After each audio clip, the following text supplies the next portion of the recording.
Hello student, very good morning to all of you. आज की class में हम पढ़ेंगे UP triple S C PET के सेकंड प्रैक्टिस सेट को। मैंने आपको पहले ही बताया है कि जब तक हमारे एग्जाम हो नहीं जाते हैं तब तक हम लोग फिलहाल प्रैक्टिस सेट ही सॉल्व करेंगे। आपके लिए एक और गुड न्यूज़ ये है कि हमारा एग्जाम जो था वो होने वाला था 20 को, लेकिन उसके डेट बढ़ गए हैं 24 को। तो कोई भी ढिलाई नहीं करना है। 24 मतलब 4 दिन एक्स्ट्रा आपको मिले हैं, तो भैया इतनी मेहनत कर दो कि पूरे के पूरे 80+ मार्क्स लेके आने हैं एग्जाम में। स्टार्ट करते हैं आज के सेशन को आज के पहले क्वेश्चन के साथ। क्वेश्चन दिया गया है, निम्नलिखित को अर्थपूर्ण क्रम में व्यवस्थित करिए। पहला दिया गया है कंधा, कलाई, कुहनी, हथेली और अंगुली। इसको सही सीक्वेंस में आपको अरेंज करना है। जरा सा सोचिए कि इसका सही सीक्वेंस क्या हो सकता है। सबसे पहले क्या आनी चाहिए? अगर ऊपर से सोचा जाए, कंधे की तरफ से सोचा जाए, तो जरा सा सोचो, क्या कंधा सबसे फर्स्ट है? ऑप्शन में कहीं फर्स्ट से स्टार्ट है क्या? नहीं स्टार्ट है, ठीक है। अच्छा, उसके बाद देखो, ऑप्शन एलिमिनेशन में आपको सिखाऊंगी कि कैसे करते हैं। देखो, दो कितना कॉमन है, यहाँ पे 3 से स्टार्ट है ना, यहाँ पे थर्ड से स्टार्ट है। एक बात बताओ, कुहनी है ना, अगर स्टार्ट करना हो तो या तो कंधे से स्टार्ट करेंगे या फिर उंगली से स्टार्ट करेंगे। तो 3 जिसमें भी होगा वो ऑप्शन क्या हो जाएगा आपका? ऑप्शन खत्म हो जाएगा, क्योंकि कोहनी से स्टार्ट नहीं होगा। अच्छा, अभी देखो ए और बी ऑप्शन में से देखो तो ये सेकंड है। सेकंड किसके लिए है? कलाई। तो कलाई कभी बीच में आएगी क्या? नहीं आएगी। तो सही आंसर क्या हो जाएगा? Option number B correct sequence होगा। सबसे पहले होगा उंगली, उसके बाद होगा हथेली, उसके बाद होगा कलाई, उसके बाद होगा कोहनी और सबसे लास्ट में होगा कंधा। क्लियर है? अगला क्वेश्चन देखिए। अगला क्वेश्चन है, 6 व्यक्ति A B C D E और एफ 3 पंक्तियों में बैठे हैं, ठीक है। 3 व्यक्ति प्रति पंक्ति के अनुसार 2 पंक्तियों में बैठे हैं। अब देखो, 2 पंक्ति में बैठे तो कुछ इस तरह से बैठेंगे, ऊपर नीचे बैठेंगे पंक्ति में, ठीक है। अब ये देखो कि कुछ आमने सामने बैठे हैं तो ऐसे बैठेंगे ना, कुछ लोग का मुंह ऐसे होगा और कुछ लोग का मुंह ऐसे होगा। ये पहली चीज हो गई। 6 ही लोग को बैठाना था, बैठा दिया। अब बोला है कि ई किसी भी पंक्ति के अंत में नहीं है। किसी भी पंक्ति के अंत में नहीं मतलब कि मिडिल में बैठेगा। तो या तो ऊपर बैठेगा या फिर नीचे बैठेगा। मान लो 1 सेकंड के लिए इसको इस वाले में ऊपर बैठा देते हैं, ठीक है। कहीं बैठाना है हमें। उसके बाद बोला गया है कि डी एफ के बाईं ओर दूसरा है, मतलब कि डी एफ के राइट में सेकंड है। अब एफ को कहाँ बैठाएं जिसके सेकंड राइट में डी आ जाए? एफ को कहाँ बैठाएं जिसके सेकंड? अब एक और चीज यहाँ पे बोली गई कि ई सी का पड़ोसी है।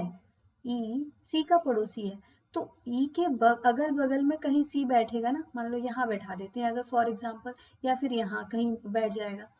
अब सोचना, और डी के विकर्णवत सम्मुख है। अब देखो बनाते हैं इसको कैसे।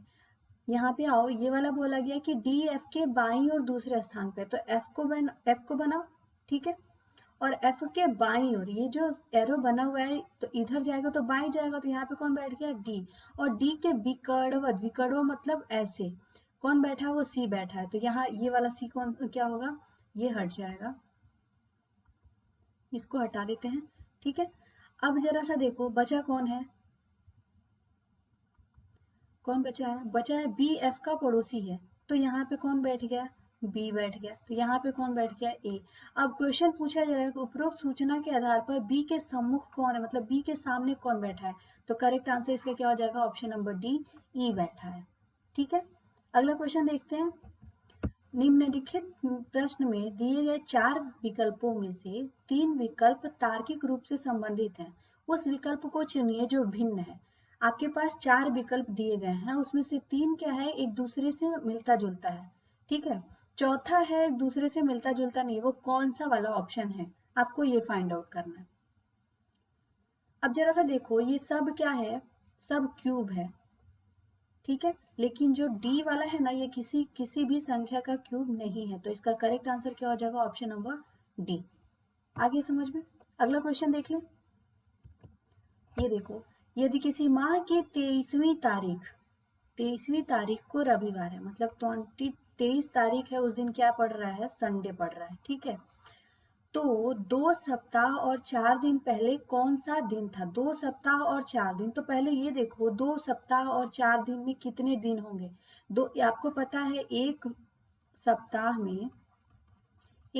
में 7 दिन होते हैं, 7 डेज होते हैं। तो ये बताओ 2 सप्ताह में कितने हो जाएंगे? 14 दिन होंगे ना। 14 दिन ये हो गए और 4 दिन और कितना हो गया? 18 दिन।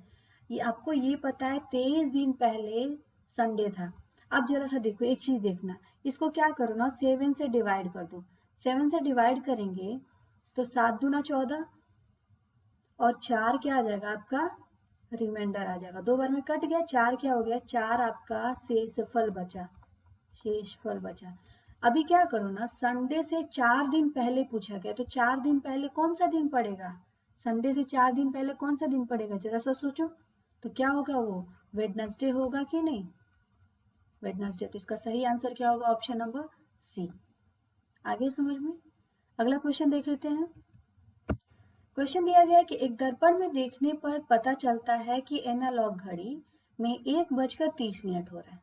जब हम मिरर में देखे तो टाइम क्या हो रहा था? 1:30 हो रहा था। तो बताओ कि सही समय क्या है? मैंने आपको पहले भी क्लास में पढ़ाया है, क्लॉक की क्लास एक बार आप लोग कर लीजिएगा अटेंड, क्योंकि देखो ये सब क्वेश्चन आने वाले हैं आपके एग्जाम में। सबसे पहले क्या करो ना, 11 जब नंबर कम हो तो 11:60 से माइनस कर दो। कितना आएगा? 30। और ये कितना हो जाएगा? 10। 10:30। इसका सही आंसर क्या होगा? Option number A, 10:30। आगे समझ में? अब अगला क्वेश्चन देख लेते हैं। क्वेश्चन है 6 जुलाई 2021 को राष्ट्रपति रामनाथ कोविंद जी द्वारा थावर चंद गहलोत को निम्न में से किस राज्य का राज्यपाल नियुक्त किया गया था? इसका सही आंसर बताइए कि क्या होगा? देखो इसका सही आंसर होगा option number B, Karnataka. Karnataka का राज्यपाल नियुक्त किया गया था मिस्टर गहलोत जी को। याद रखेंगे, इसका सही आंसर क्या होगा? कर्नाटक। अगला क्वेश्चन देखते हैं। वैश्विक ऊर्जा संक्रमण सूचकांक 2021 में भारत का कौन सा स्थान है? तो वैश्विक ऊर्जा संक्रमण सूचकांक 2021 में भारत का जो स्थान है वो क्या है? 87 है, 27वां स्थान है भारत का। ठीक है, अगला क्वेश्चन देखते हैं। क्वेश्चन है अगला, बंगाल की खाड़ी और अंडमान सागर से उत्पन्न चक्रवाती तूफान यास का नामकरण, आपको याद होगा कि रिसेंटली यास तूफान काफी चर्चा में था। तो यास का नामकरण किस देश के द्वारा किया गया? किस देश के द्वारा नामकरण किया गया था यास का? तो इसका सही आंसर होगा ऑप्शन नंबर सी, ओमान। यास जो नाम आया था ये कहाँ से आया था? तो ओमान से आया था। क्लियर है? अगला क्वेश्चन देखते हैं। अगला क्वेश्चन है 17 जून 2021 को institute for economic and peace IEP द्वारा वैश्विक शांति सूचकांक 2021 जारी किया गया। इससे संबंधित निम्न कथनों पर विचार कीजिए। तो पहला कथन है, इस सूचकांक में 163 देशों को शामिल किया गया था। ठीक है, उसके बाद दूसरा सूचकांक है कि दूसरे सूचकांक में स्विट्जरलैंड को शीर्ष स्थान प्राप्त हुआ। तीसरा, इस सूचकांक में भारत को 135वां स्थान प्राप्त हुआ। अब क्वेश्चन ये पूछा गया है कि उपरोक्त कथनों में से कौन से कथन सही हैं? तो देखो इसमें से कौन कौन से कथन सही हैं। जब सूचकांक जारी किया गया था तो पहला ये था कि इस सूचकांक में 163 देशों को शामिल किया गया है, तो ये तो सही है। और ये वाला स्विट्जरलैंड वाला ऑप्शन गलत है। इसका तीसरा वाला क्या है कि इस सूचकांक में भारत को 135वां स्थान प्राप्त हुआ था, ये भी सही है। तो इसका सही आंसर क्या होगा? ऑप्शन नंबर ए, केवल पहला और तीसरा। अगला क्वेश्चन देख ले। भारत सर्वाधिक विदेशी मुद्रा भंडार करने वाले देशों की सूची में किस स्थान पर पहुंच गया है? सर्वाधिक विदेशी मुद्रा भंडार वाले देशों की सूची में भारत का जो स्थान है वो क्या है? चौथा स्थान है। भारत कौन से स्थान पे इस समय? तो इस समय चौथे स्थान पर है। क्लियर है? अगला क्वेश्चन देखिए। अगला क्वेश्चन है 18 से 23 जून 2021 के मध्य आयोजित ICC विश्व टेस्ट चैंपियन के पहले संस्करण के फाइनल मैच के संबंध में विकल्प में से कौन सा तथ्य सही नहीं है? आपको ये फाइंड आउट करना है। तो देखो इसके बारे में क्या कौन सा तथ्य सही नहीं है वो मैं आपको बताती हूँ। कि पहला दिया गया कि विश्व टेस्ट चैंपियनशिप के पहले संस्करण का फाइनल मुकाबला साउथहैम्पटन इंग्लैंड में खेला गया, ये बिल्कुल गलत जवाब है। अगला बोला गया कि न्यूजीलैंड में भारत को 8 विकेट से पराजित कर फाइनल मुकाबला जीत लिया, ये भी सही नहीं है। अच्छा, विजेता टीम को पुरस्कार स्वरूप $1.6 मिलियन की राशि प्रदान की गई, जी नहीं, ये गलत है। ऑप्शन नंबर डी क्या हो जाएगा इसका सही आंसर होगा कि न्यूजीलैंड के केन विलियम्स को मैन ऑफ द मैच चुना गया था। इसका सही आंसर न्यूजीलैंड के केन विलियम्स को मैन ऑफ द मैच चुना गया। अगला क्वेश्चन देख लें। अगला क्वेश्चन है किस राज्य सरकार ने जानवरों के लिए भारत का पहला सरकार द्वारा संचालित एम्बुलेंस नेटवर्क, याद रखेंगे कैसे, एम्बुलेंस नेटवर्क स्थापित करने का निर्णय लिया है। तो ये कौन सी राज्य सरकार थी, तो वो आंध्र प्रदेश की राज्य सरकार ने ये निर्णय लिया है, ठीक है, कि जानवरों के लिए संचालित एम्बुलेंस नेटवर्क स्थापित किया जाएगा। अगला क्वेश्चन देखते हैं। अगला क्वेश्चन है 17 जून 2021 को, रिसेंट की घटनाएं हैं, देखो 17 जून 2021 को केंद्र सरकार ने भारत के मरुस्थलीकरण और भूमि क्षरण का एटलस जारी किया। इसे किस संस्थान ने प्रकाशित किया है, तो इसे प्रकाशित करने वाली जो संस्थान है वो है space application centre ISRO Ahmedabad. ISRO Ahmedabad ने इसको प्रकाशित किया है। क्लियर है। अगला क्वेश्चन देख लेते हैं। क्वेश्चन अगला है, हाल ही में 93वें ऑस्कर पुरस्कार में किस फिल्म को 93 ऑस्कर पुरस्कार में किस फिल्म को सर्वश्रेष्ठ फिल्म का पुरस्कार प्रदान किया गया। देखो ये क्वेश्चन बहुत इंपॉर्टेंट है। तो कौन से फिल्म को सर्वश्रेष्ठ प्रदान किया गया, तो उसका नाम है नोमैडलैंड। नोमैडलैंड उस पिक्चर का नाम है। क्लियर है। अगला क्वेश्चन देख लें। अगला क्वेश्चन है 11 से 13 जून 2021 के मध्य G7 राष्ट्रों का 47वां शिखर सम्मेलन कहाँ संपन्न हुआ है। देखो ये भी काफी रिसेंट की बात है। G7 जो सम्मेलन हुआ था वो कहाँ पे हुआ था, तो वो हमारा हुआ था ये कार्बिस वे कार्नवाल में हुआ था। ठीक है, इसको याद रखेंगे, कार्बिस वे कार्नवाल में G7 47 राष्ट्रों का 47वां शिखर सम्मेलन हुआ था। ठीक है, अगला क्वेश्चन देखते हैं। अगला क्वेश्चन है, रूस की जनप्रतिनिधि संस्था संसद को क्या कहा जाए। जैसे हमारे यहाँ की संसद को क्या बोलते हैं, हमारे यहाँ की संसद बोलते हैं, वैसे ही वहां की संसद को क्या बोला जाता है, रूस की संसद को। तो इसका सही आंसर होगा, रूस की संसद का नाम क्या है, तो उसका नाम है ड्यूमा। इसको याद रखेंगे, रूस की संसद को क्या बोलते हैं, ड्यूमा। क्लियर है। अगला क्वेश्चन देखिए, क्षत्रिय नृत्य निम्न में से किस राज्य का पारंपरिक नृत्य है। क्षत्रिय एक प्रकार का नृत्य है जो असम में किया जाता है। असम का पारंपरिक नृत्य क्या है, तो वो है क्या, क्षत्रिय। ठीक है, इसको याद रखेंगे। अगला क्वेश्चन है, शांति वन निम्न में से किसका समाधि स्थल है। शांति वन नामक एक समाधि स्थल है, वो इन लोगों में से किसका। आपके पास कुछ 4 ऑप्शन है, इंदिरा गांधी, गुलजारीलाल नंदा, जवाहरलाल नेहरू और चौधरी चरण सिंह। इसका सही आंसर बताइए। तो इसका सही आंसर होगा पंडित जवाहरलाल नेहरू।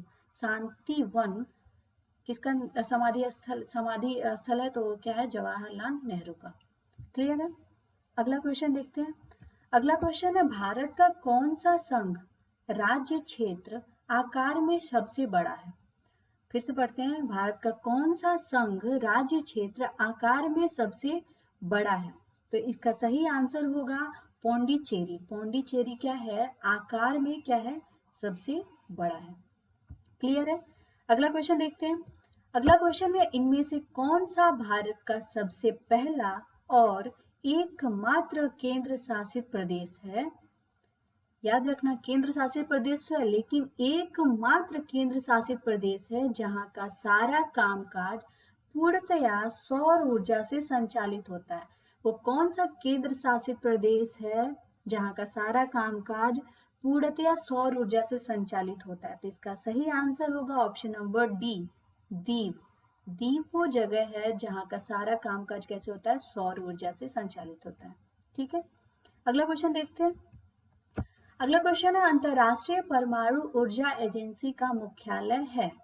बताइए, अंतरराष्ट्रीय परमाणु ऊर्जा एजेंसी का मुख्यालय कहाँ पे स्थित है? तो वो स्थित है वियना में। कहाँ पे स्थित है? तो वो है वियना में। ऑप्शन नंबर सी। क्लियर है? अगला क्वेश्चन देखते हैं। एक अंतर्राष्ट्रीय संगठन जिसका उद्देश्य पर्यावरण की समस्या से संबद्ध होकर विश्व को बचाना है, कौन सा है? वो कौन सा अंतर्राष्ट्रीय संगठन है? आपको ये फाइंड आउट करना है। तो वो कौन सा है? तो वो है ग्रीन पीस। वो संगठन है जो पर्यावरण की समस्या से संबंध होकर विश्व को बचाना है का उद्देश्य रखता है। ठीक है। अगला क्वेश्चन है, भारत कला भवन कहाँ स्थित है? भारत कला भवन कहाँ स्थित है? ठीक है। तो कला भवन कौन सी जगह पे स्थित है? तो ये है बनारस में। भारत कला भवन कहाँ स्थित है? बनारस में। अगला क्वेश्चन देखते हैं। पूरा विश्व होलोकॉस्ट शब्द को विशेष रूप से निम्नलिखित किस देश के साथ जोड़कर देखता है? तो इसका सही आंसर होगा जर्मनी। देखो, इसको याद रखने का तरीका, होलोकॉस्ट कहीं भी आए, होलोकॉस्ट शब्द को विशेष रूप से किसके साथ जोड़कर देखता है? तो किसके साथ जोड़ता है? वो जर्मनी के साथ जोड़ता है। ठीक है। अगला क्वेश्चन देख लें। अगला है बहुजन हिताय। बहुजन हिताय बहुजन सुखाय निम्नलिखित में से किस राष्ट्रीय संस्थान का संस्कृत आधारित आदर्श वाक्य है? ये आदर्श वाक्य किस राष्ट्रीय संस्थान का है? बहुजन हिताय बहुजन सुखाय। देखो, बहुत ही इजी है। ये ऑल इंडिया रेडियो का क्या है? आदर्श वाक्य है। क्लियर है? अगला क्वेश्चन देख लेते हैं। अगला क्वेश्चन है, दिगंबर का सही संधि विच्छेद है। दिगंबर का सही संधि विच्छेद क्या होगा? आपको ये बताना है। तो देखो, इसका सही संधि विच्छेद होगा दिक प्लस अंबर। दिगंबर का सही संधि विच्छेद होगा। ऑप्शन नंबर डी क्या हो जाएगा? इसका करेक्ट आंसर हो जाएगा। अगला क्वेश्चन देखते हैं। सूक्ष्म शब्द का विलोम है। सूक्ष्म शब्द का, सूक्ष्म मतलब क्या होता है? सूक्ष्म मतलब कि छोटा। तो इसका विलोम क्या होगा? तो इसका विलोम हो जाएगा स्थूल। ठीक है। Option number A. अगला क्वेश्चन देख लें। इनमें से कौन सा पद मद का समानार्थी नहीं है?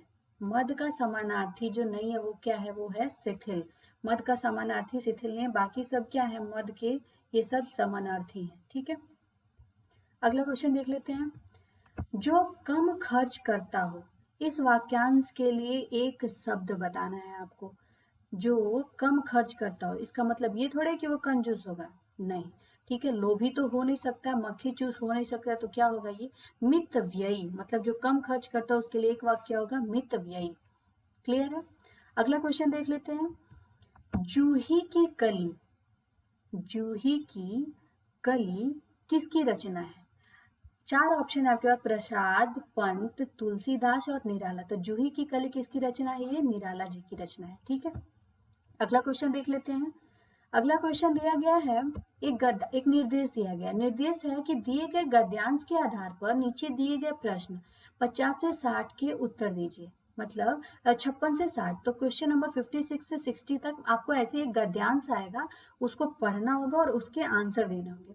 अब गद्यांश लिखा क्या? ईर्ष्या का काम जलाना है। अब देखो क्वेश्चन में क्या पूछा है, ईर्ष्या का काम क्या है? तो ईर्ष्या का काम क्या करना है? जलाना है। देखो यहीं से आपको आंसर मिल गया। तो ऐसे आप कम से कम, देखो इससे तो आप 5 नंबर आप आराम से स्कोर कर सकते हो। ठीक है। अगला क्वेश्चन देखते हैं। पूरा देखो, पढ़ने की जरूरत नहीं है आपको, बस काम कितना पढ़ने से आपका आंसर मिल सकता है, बस उतना ही पढ़ो, ज्यादा नहीं। ठीक है। अगला क्वेश्चन देखते हैं। अगला बोला गया है कि गद्यांश में प्रयुक्त ध्येय का अर्थ है। ठीक है। गद्यांश में प्रयुक्त ध्येय का अर्थ है। अब इसके लिए ना, ध्येय को ढूंढने के लिए आपको थोड़ा सा ना पढ़ना पड़ेगा। पढ़ते हैं। ईर्ष्या का काम जलाना है, मगर सबसे पहले वह उसी को जलाती है जिसके हृदय में उसका जन्म होता है। आप भी ऐसे बहुत से लोगों को जानते होंगे जो ईश्वर और देश की साकार मूर्ति हैं। ठीक है। जो बराबर इस फिक्र में लगे रहते हैं कि कि कहाँ सुनने वालों मिलने की अपने दिल का गुबार निकालने का मौका मिले। श्रोता मिलते ही उनका ग्रामोफोन बजने लगता है और वे बड़े ही होशियारी के साथ एक एक कांड इस ढंग से सुनाते हैं मानो विश्व कल्याण को छोड़कर उनका कोई ध्येय नहीं है। ध्येय देखो, विश्व कल्याण को छोड़कर उनका कोई ध्येय मतलब कोई लक्ष्य नहीं है। ठीक है, तो इसका सही आंसर क्या हो जाएगा? ऑप्शन नंबर ए, लक्ष्य। ध्येय का अर्थ क्या है? तो लक्ष्य। अगला देख लेते हैं। अगला है गद्यांश में प्रयुक्त। गद्यांश में ईर्ष्यालु व्यक्तियों की प्रशंसा की गई है, खिल्ली उड़ाई गई है, स्तुति की गई है, उपासना की गई है। तो आप देख रहे हो कि जो लोग क्या बोलते हैं, ईर्ष्यालु व्यक्ति है, उनकी क्या की जा रही है? उनकी प्रशंसा तो की नहीं जा रही है, ठीक है, स्तुति की नहीं जा रही, उपासना की नहीं, जिनकी क्या हो रही, मजाक उड़ाई जा रही, उनकी खिल्ली उड़ाई जा रही। तो इसका सही आंसर हो जाएगा ऑप्शन नंबर बी। ठीक है, अगला देखते हैं। अपव्यय का क्या अर्थ होता है? अपव्यय क्या सबसे अधिक क्या अर्थ? देखो, खर्च करना व्यय में आता है, कम खर्च करना भी व्यय में आता है, अधिक खर्च करना। अपव्यय क्या होता है? फिजूल खर्ची। तो क्या हो जाएगा? करेक्ट आंसर हो जाएगा ऑप्शन नंबर डी। अगला देखते हैं। गद्यांश का उपयुक्त शीर्षक क्या होगा? अब सोचो कि इसका शीर्षक क्या? तो ईर्ष्या की जा रही है ना, ईर्ष्या से लाभ तो कुछ होने जा रहा, निंदा तो की नहीं जा रही, ईर्ष्या की अपव्यय किया नहीं जा रहा। तो इसका सही क्या होगा? गद्यांश का शीर्षक ईर्ष्या। ठीक है, अगला देखते हैं। अब देखो, एक और ऐसे ही आपको एक और गद्यांश दिया होगा जो 5 नंबर का होगा। तो इसको देखते हैं कि कैसे इसको सॉल्व करना है। देखो, बोला गया है क्वेश्चन नंबर 61 की पूंजीवादी समाज में लेखक और पाठक के बीच क्या आ गया? ठीक है, तो देखो यहाँ पे समझो, पूंजीवादी समाज में लेखक, पुस्तक और पाठक के बीच क्या आ गया? तो बाजार आ गया। तो इसका सही आंसर क्या होगा? ऑप्शन नंबर सी, बाजार। आगे समझ में। अगला देखते हैं। क्वेश्चन दिया गया कि पुराने समाज में कला की सुरक्षा का दायित्व किसका था? पुराने समाज में कला की सुरक्षा का दायित्व किसका था? तो अब देखो, इसको थोड़ा सा पढ़ना पड़ेगा। यहाँ तक हमने पढ़ लिया था। इस बाजार के कारण लेखक का पाठक से सीधा संबंध नहीं रह पाता, इसलिए मार्क्स ने कहा कि पूंजीवादी समाज में कला, साहित्य या लेखक के लिए एलियनेशन की समस्या सबसे बड़ी है। पुराने समाज में कला व कलाकार समाज से पूरी तरह जुड़े थे। कला की रचना और सुरक्षा दोनों का दायित्व समाज का था। ठीक है, अब यहाँ पे कला की सुरक्षा का दायित्व किसका था? तो किसका था? तो समाज का था। इसका सही आंसर क्या हो जाएगा? Option number D. अगला क्वेश्चन देख ले। कला क्षेत्र का संकुचन का आशय है। कला क्षेत्र का संकुचन मतलब होता है कि दायरे को सीमित करना, मतलब कम, छोटा करना। संकुचन तो यहाँ पे बढ़ाना है तो होगा नहीं। अच्छा, कला का उन्नयन है तो ये होगा नहीं। तो ये क्या हो जाएगा? इसका सही आंसर होगा ऑप्शन नंबर बी, कला का दायरा सीमित होना। ठीक है, अगला क्वेश्चन देख लेते हैं। अगला क्वेश्चन है अजनवीपन।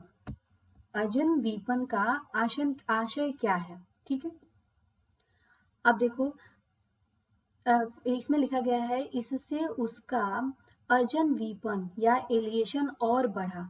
ठीक है, अब इसको पढ़ते हैं। अजनवीपन का मतलब क्या होना चाहिए? तो इसका मतलब होता है एकाकीपन। अजनवीपन का मतलब होता है एकाकीपन। क्लियर है? अगला क्वेश्चन देख ले। अगला क्वेश्चन है गद्यांश का सर्वाधिक उपयुक्त शीर्षक। सर्वाधिक उपयुक्त शीर्षक क्या है? तो इस उपयुक्त शीर्षक है इसका, देखो, कला में पूंजीवाद। कला में पूंजीवाद। पूंजीवाद समाज में कला नहीं हो सकता है, ये भी नहीं होगा। इसका सही आंसर होगा ऑप्शन नंबर ए, कला में पूंजीवाद। क्लियर है? अगला टाइप देखते हैं कि कौन सा है। अब देखो, क्वेश्चन अगला दिया गया है कि मोपला जनजाति का संबंध किस तटीय क्षेत्र से है? मोपला जनजाति का संबंध किस तटीय क्षेत्र से है? तो ये है ऑप्शन नंबर सी, मालाबार तटीय क्षेत्र से ओपला जनजाति का संबंध होता है। ठीक है, अगला क्वेश्चन देखते हैं। सीढ़ी नुमा आकृति किस क्षेत्र की विशेषता होती है? सीढ़ी नुमा आकृति किस क्षेत्र के लिए सबसे ज्यादा पॉपुलर है? तो वो है ऑप्शन नंबर सी, छोटा नागपुर पठार। छोटा नागपुर पठार सीढ़ी नुमा आकृति क्षेत्र की विशेषता है। ठीक है, अगला क्वेश्चन है निम्नलिखित झीलों में कौन तटीय क्षेत्र में स्थित नहीं है? वो ऐसी कौन सी झील है जो तटीय क्षेत्र में स्थित नहीं है? चार ऑप्शन है, चिल्का झील, पुलिकट झील, बूलर झील और कोलेरू झील। तो इसका सही आंसर होगा बूलर झील। बूलर झील जो है वो तटीय क्षेत्र में स्थित नहीं है। ठीक है, अगला क्वेश्चन है, देखो दो आपके पास सूची बनाई गई, सूची 1 को सूची 2 से सुमेलित कीजिए। ठीक है, अब देखो सूची 1 में क्या है, मरुस्थल, और सूची 2 है देश। अब देखो ए को मिलाना है, आपको मिलाना किससे, तो कालाहारी, कालाहारी। ठीक है, कालाहारी कहाँ, कालाहारी किस देश का है, तो ये क्या है, बोत्सवाना का है। ठीक है, उसके बाद है गिब्सन, तो गिब्सन किसके लिए है, ऑस्ट्रेलिया। उसके बाद दस्त ए काबिर, दस्त ए काबिर किसका है, तो दस्त ए काबिर है ईरान का। ठीक है, और अल ने कूद, अल ने कूद ये किसका है, तो ये है सऊदी अरब का। तो इसका सही ऑप्शन क्या होना चाहिए, होना चाहिए 2, 4, 3 एंड 1। 2, 4, 3, 1 कहाँ पे, कौन से वाले ऑप्शन में है, ऑप्शन नंबर 1। तो इसका सही आंसर क्या होगा, ऑप्शन नंबर 1 सही आंसर हो जाएगा। ठीक है, अगला क्वेश्चन देख लें। अगला क्वेश्चन है, निम्न में कौन सदाबहार नदी का उदाहरण नहीं है? सदाबहार नदी का उदाहरण कौन सा नहीं है? कावेरी नदी सदाबहार है, यमुना भी सदाबहार है, अलकनंदा भी सदाबहार है, ताप्ती जो है वो क्या है, ताप्ती नदी जो है सदाबहार नदी का उदाहरण नहीं है। ठीक है, तो इसका सही आंसर होगा ऑप्शन नंबर डी, ताप्ती नदी। अगला क्वेश्चन देख लेते हैं। क्वेश्चन नंबर 71 है, विश्व की सबसे दक्षिणतम राजधानी किस देश की है? सबसे दक्षिणतम राजधानी किस देश की है, तो वो किस देश की है, न्यूजीलैंड की है। याद रखेंगे इसको, दक्षिणतम राजधानी किस देश की है, तो न्यूजीलैंड की है। अगला क्वेश्चन है, किस देश को एशिया का प्रवेश द्वार कहा जाता है?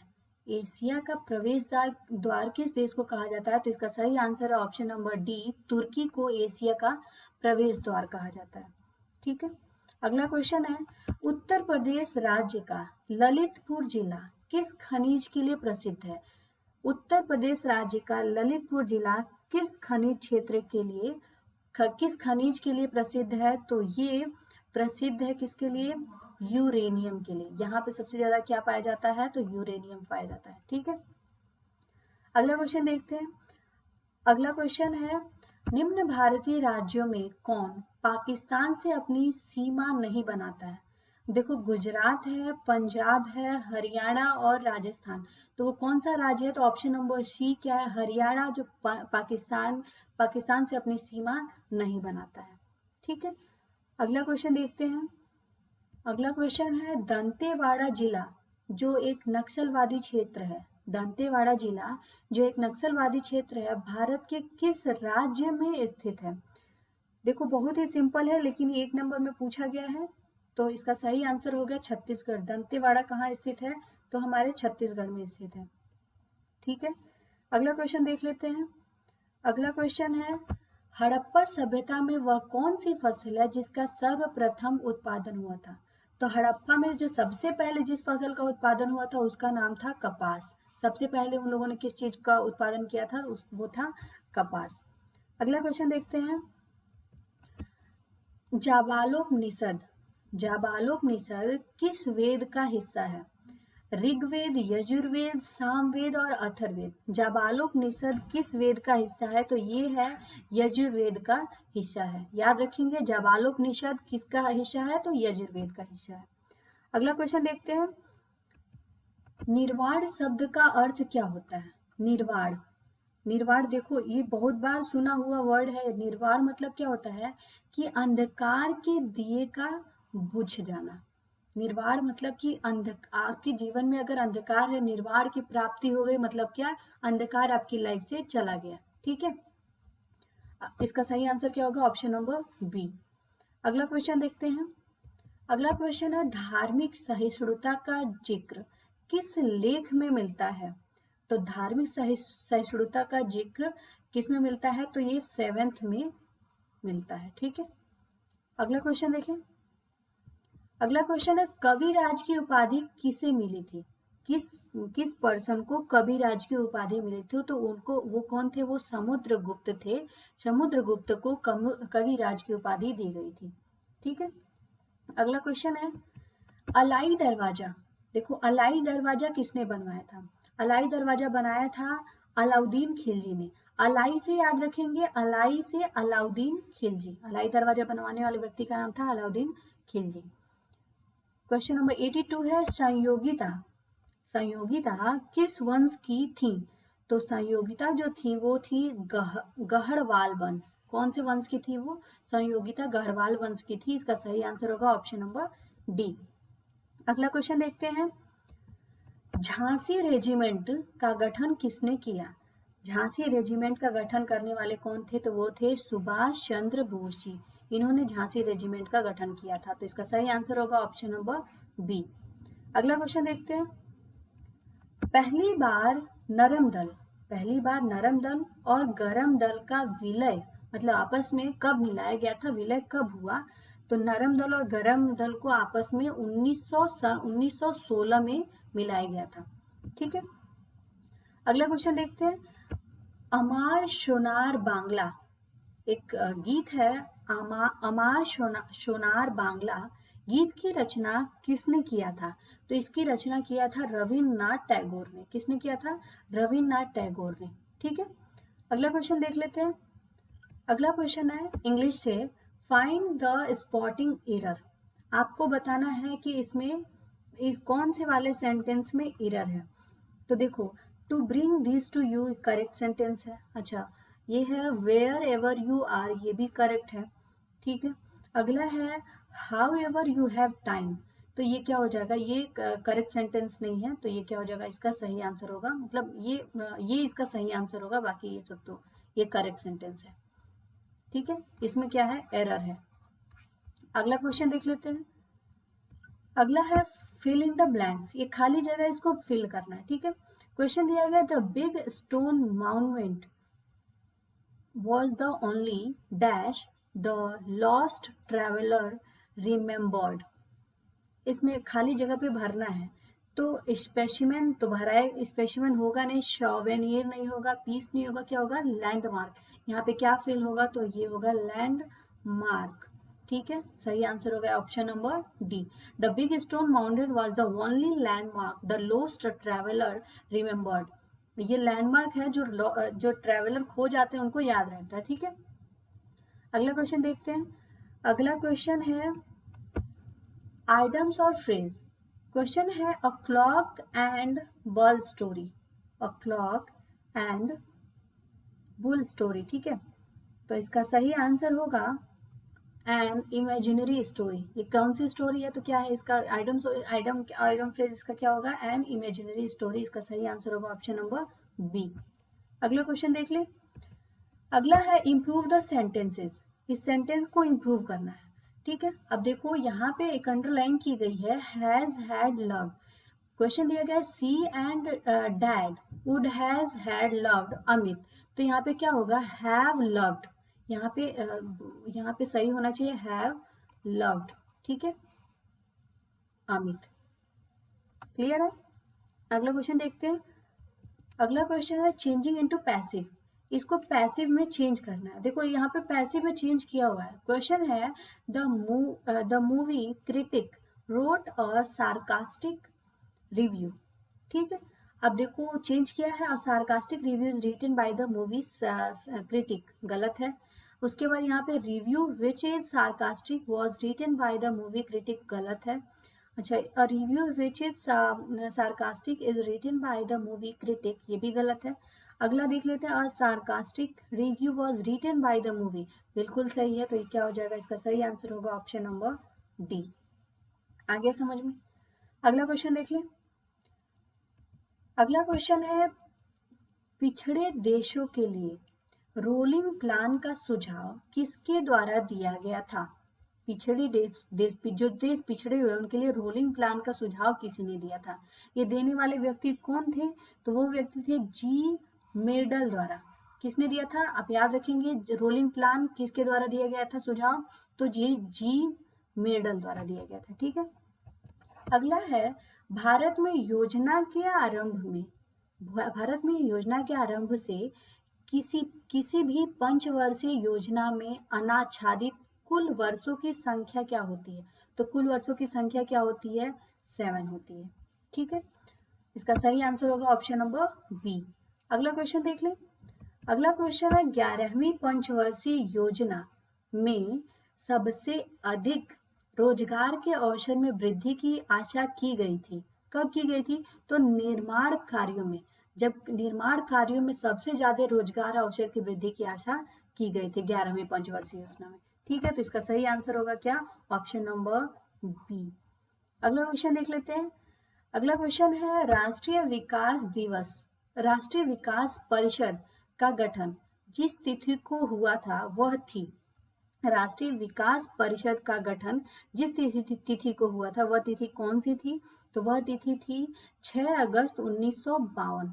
6 अगस्त 1952 को राष्ट्रीय विकास परिषद का गठन हुआ था। ठीक है, अगला क्वेश्चन देखते हैं। अगला क्वेश्चन है भारत में अनवरत योजना, याद रखेंगे अनवरत योजना किस वर्ष में कार्यशील थी? तो 1978 से 79। भारत में अनवरत योजना कब कार्यशील थी? तो 1978 से 79 तक। ठीक है, इसका सही आंसर होगा ऑप्शन नंबर बी। अगला क्वेश्चन देख लें। अगला क्वेश्चन है किस वर्ष योजना अवकाश नहीं रहा? योजना अवकाश किस वर्ष से हटा दिया गया था? तो ये है 1965 से 66 में योजना अवकाश नहीं रहा। ठीक है, अगला क्वेश्चन है निम्नलिखित में से किस पंचवर्षीय योजना में मानव विकास को सारे विकास प्रयासों का सार तत्व माना गया है? ठीक है, तो इसका सही आंसर होगा 8वीं पंचवर्षीय योजना। याद रखेंगे यहाँ से मानव विकास को सारे विकास प्रयासों का सार कब माना गया? तो 8वीं पंचवर्षीय योजना के अंतर्गत। ठीक है, करेक्ट आंसर होगा ऑप्शन नंबर डी। अगला क्वेश्चन देखते हैं। 10वीं पंचवर्षीय योजना का समापन किस वर्ष में हुआ? 10वीं पंचवर्षीय योजना का समापन किस वर्ष में हुआ था? तो वो 2007 में हुआ था। सही आंसर होगा ऑप्शन नंबर सी 2007। अगला क्वेश्चन देख लेते हैं। अगला क्वेश्चन है भारतीय पंचवर्षीय योजनाओं का प्रमुख उद्देश्य क्या था? तो भारतीय पंचवर्षीय योजनाओं का प्रमुख उद्देश्य जो था वो था स्वावलंबन एवं विदेशी सहायता पर निर्भरता कम करना। तो इसका सही आंसर क्या होगा? स्वावलंबन एवं विदेशी सहायता पर निर्भरता कम करना पंचवर्षीय योजनाओं का प्रमुख उद्देश्य था। और सबसे लास्ट क्वेश्चन है आज का आपका, योजना में कोर सेक्टर का क्या तात्पर्य है? ठीक है, कोर सेक्टर का क्या रोल है? तो इसका रोल होता है चयनित आधारभूत उद्योग। इसका सही आंसर है ऑप्शन नंबर डी, चयनित आधारभूत उद्योग। देखिए आपको मैंने सारे टाइप के क्वेश्चन बता दिए। कुल 100 क्वेश्चन आएंगे एग्जाम में, किस किस तरह से आएंगे सारे क्वेश्चन आपको दिखा दिए गए हैं। इसी के तरह से एवरीडे हम लोग प्रैक्टिस करेंगे। उम्मीद करते हैं आप लोगों को क्लास पसंद आई हो। कि देखो भैया क्लास पसंद आई हो तो गुरु दक्षिणा देने में कंजूसी ना करो, सब्सक्राइब करो, नोटिफिकेशन बेल को दबाना ना भूलो, ज़्यादा से ज़्यादा शेयर करें। Thank you so much.